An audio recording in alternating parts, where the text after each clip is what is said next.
How's it going, everyone? It's Artifact, and today I've got a little kind of moving, modulating, fast sounding bass. Let's have a quick listen to the loop.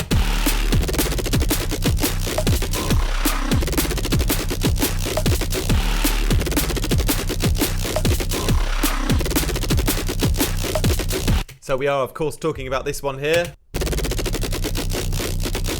It's a throwback to a video I did last week or so, which was the Chub Wub bass, but I've kind of just improved it a bit and made the modulation a bit more interesting and the sound design a little bit better as well.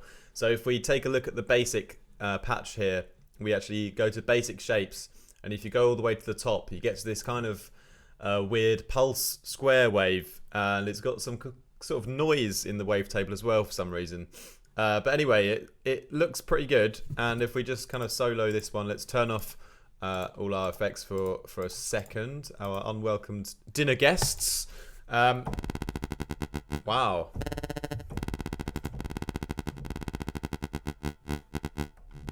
Wow, that's really terrible, isn't it?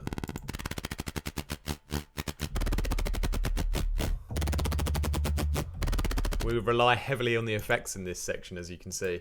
Oscillator 1 then.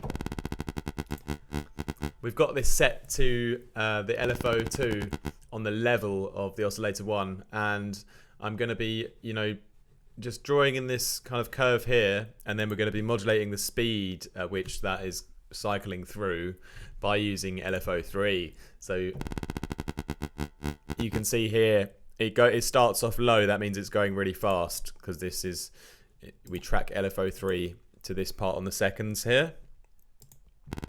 So it starts off super fast, and then as the LFO 3 creeps up, as we hold the note down over time, it begins to get slower and slower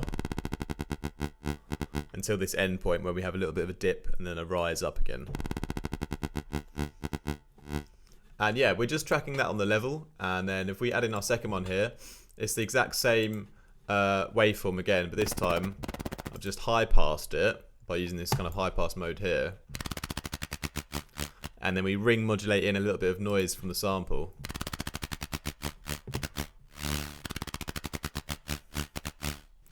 And then this is going through into the oscillator 1 with the level turned down and the frequency modulation on.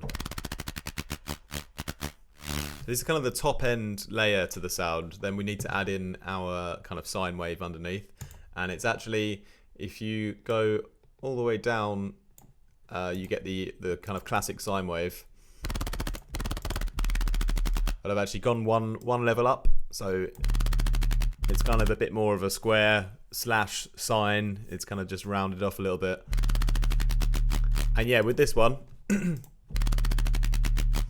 low pass doesn't seem to be doing too much, but the thing that is happening, is making things happen, is the formant. You can see that you get this really nice colourful, well, not colourful, but a nice pretty like pattern. And that again is tracked to the level here as well a little bit, so we're kind of modulating the volume of this oscillator here. And the formant is also on this LFO 2, so that's just adding to that overall nice movement. So how do we get this a little bit fatter then? Well, we start off by filtering it, and we're just targeting this mid-range area. Again, on the LFO 2, we've got a couple of modulations here, and also on the mix. And this phaser positive filter, which I really rave about. Let's crack open the compressor. You can see it sort of tightens up the sound, but gives the high end a little bit more life.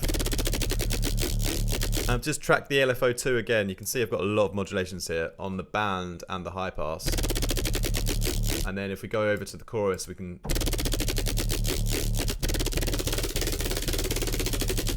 So obviously that gets quite interesting when we bring up the mix, but I want to keep it quite tight, so I just want to use a little bit of it. Let's go over to the EQ. This is where it starts to get a little bit louder and beefier, because we have these kind of, we play with the gain settings on the LFO 2 as well. So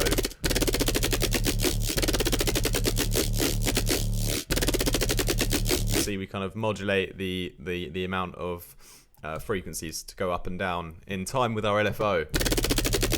We come over to our soft clipping distortion at the end. That's when we really start to get to that kind of full sound at the end, just with the saturation of the soft clipping.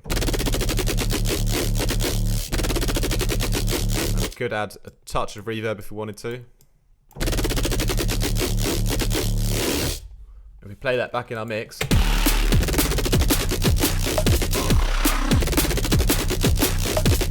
really nice and crunchy bass with a lot of crunchy high end and nice modulation, which is all happening, you know, by this LFO3 controlling the speed at which this LFO2 plays out. So it's kind of like a double entendre. Well, it's not really, but anyway.